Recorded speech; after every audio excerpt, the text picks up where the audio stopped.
सोलन में जहां प्रशासन, सरकार एवं आम लोगों के सहयोग से कोरोना पर काबू पाने के लिए हर संभव प्रयास किए जा रहे हैं, वहीं कुछ ऐसे लोग भी हैं जो न केवल स्वयं की परवाह कर रहे हैं बल्कि आम लोगों के जीवन को भी समस्या में डालने से नहीं चूक रहे हैं। ऐसा ही मामला सोलन जिला आयुर्वेदिक अस्पताल में सामने आया है, जब कुछ रसूखदार लोगों ने मिलीभगत से दिल्ली के रेड जोन से आए 5 लोगों ने जिला आयुर्वेदिक अस्पताल में बिना अनुमति के डेरा डाल दिया। अस्पताल में आए लोगों की जब मीडिया को भनक लगी तो आनन फानन में इन सभी लोगों को वहां से देर शाम कहीं अन्य स्थान पर भेज दिया गया। यही नहीं, इस प्रकरण में ये भी सामने आया कि जिला लोग राउट ट्रिप की अनुमति लेकर वाहन खाली प्रदेश से बाहर भेजते हैं व वापसी में लोगों को प्रदेश में ला रहे हैं। उल्लेखनीय है कि इस मामले में भी इसी प्रकार की युक्ति प्रयोग करके इन लोगों के ऑनलाइन पास बनाए गए थे।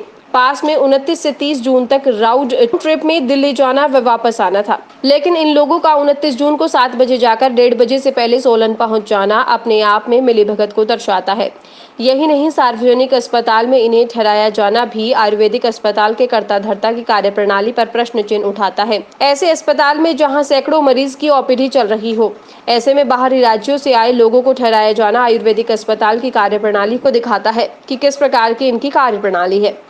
कोरोना महामारी के समय बाहरी राज्यों से लोगों द्वारा हिमाचल में शरण लेने के लिए गड़बड़झाल किया जा रहा है, जिसके कारण जिले में कोरोना मरीजों का आंकड़ा 109 तक पहुंच गया है। जांच का विषय ये है कि टैक्सी में दिल्ली जाकर 4 घंटे में सोलन पहुंच गए।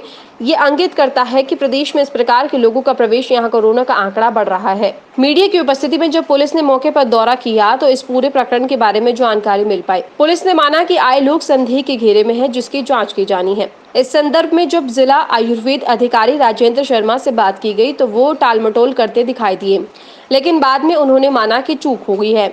यही नहीं, डॉक्टर राजेंद्र अपना पल्ला झाड़ते हुए पूरी जिम्मेदारी दूसरों पर डालते नजर आए। उन्होंने कहा कि आए लोगों को अस्पताल में रखना उचित नहीं है, इसी कारण उन्हें यहां से समुचित स्थान पर स्थानांतरित किया गया है। पार्किंग व्यवस्था में लगे व्यक्ति ने बताया कि 2 टैक्सियों में 5 लोग आए थे, वे अस्पताल में रखे गए हैं। उपरोक्त प्रकरण को प्रशासन के संज्ञान में लाया गया व प्रशासन ने इस पर कार्रवाई करने की बात कही है, लेकिन सैया भय कोतवाल तो डर काहे का। रसूखदार लोगों के खिलाफ कार्रवाई हो पाएगी, ये भी यक्ष प्रश्न बना हुआ है।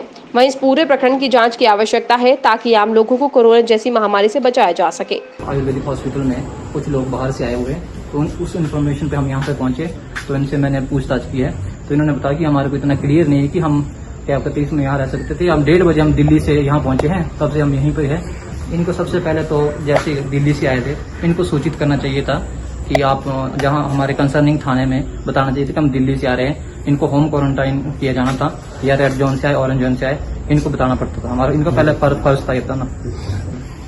तो आपने देखा कि रसूख के चलते किस तरह से कुछ लोग जो हैं वो उस अपने रसूख का फायदा उठाकर सरकारी प्रेमिसेस में इस वक्त मौजूद हैं और अपने यहाँ पर 1:30 बजे से आए हुए हैं और 5 बज रहे हैं। अगर ये सच में कोरोना पॉजिटिव हुए तो क्या आपको लगता है कि ये कहीं ना कहीं सभी लोगों के लिए घातक हो सकता है? क्योंकि जैसे कि कोरोना का संकट बढ़ रहा है और इतनी महामारी जो बढ़ रही है, और उसके बावजूद अगर आप देखें ये इस तरह से लोग किसी ना किसी रसूख के चलते जैसे ये सरकारी प्रेमिसेस में दिख रहे हैं, तो ऐसा लगता है कि कहीं ना कहीं सरकारी इन्वॉल्वमेंट भी जो प्रशासनिक यहाँ के अधिकारी हैं उनसे उनके साथ में कुछ मिली भगती लगती है, तभी ये जो है वो सरकारी प्रेमिसेस में आ पाए हैं। तो आप ये मानते हैं कि चूक हुई है?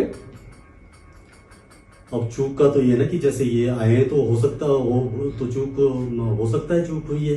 अब मैं इसकी पूरी छानबीन करूंगा, देखूंगा। तो यहाँ पे तो पीछे अब कौन है, ऊपर इंचार्ज होते हैं हॉस्पिटल में, इंचार्ज होते हैं हॉस्पिटल में। बाकी जो दूसरे डॉक्टर्स हैं, ड्यूटी पे कौन डॉक्टर्स थे, उनसे बातचीत की जाएगी।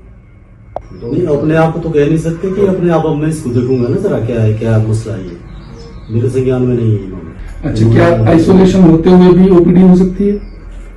देखिए, अब ये तो जो हमारी गाइडलाइंस का है ना, जैसे गाइडलाइंस आएगी तो अभी ये उसमें कोई क्लियर कट हुआ नहीं है। क्या अगर ये कोरोना पॉजिटिव निकले तो क्या आप मानते हैं कि पूरे हॉस्पिटल को सिर्फ एक किसी व्यक्ति की नादानी की वजह से या किसी के रसूख के चलते जो ये सारा कार्यक्रम हुआ, तो आपको नहीं लगता कि ये पूरा सत्ते में आ जाएगा, पूरा जो आपका हॉस्पिटल है ये सारा बंद किया जा सकता है? नहीं, मैं देखूंगा ना इसमें कि भाई कहाँ इसमें क्या बात हुई है, तो हम देखेंगे उसमें।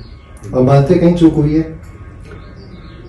अब एक्चुअली चूक का अब छानबीन करूंगा ना इसकी टीवी नहीं आप मतलब चूक भी नहीं मानते कि ये यहाँ तक अंदर तक 6 घंटे तक बैठे रहे कि चूक नहीं है? अब ऐसा नहीं, चूक की बात ये ना कि कई बार कोई कोमोर्बिड कंडीशन का पेशेंट आया है, अब किस लिए हो सकता है कि कहीं इनको स्टॉप केयर में शिफ्ट करना है, अगर उस लिहाज से आया तो ये सारी बातें देखेंगे। ये कहना था कि हमारे को यहाँ क्वारंटाइन किया गया है, नहीं क्वारंटाइन के लिए ये फैसिलिटी नहीं है, ये मानते हैं कि यहाँ पे ये जो है क्वारंटाइन नहीं है, लेकिन ये नोनी के साथ एसोसिएटेड फैसिलिटी है, तो जब इसका होगा तो मैं इसकी पूरी ब्यूरो रिपोर्ट एवन हरियाणा।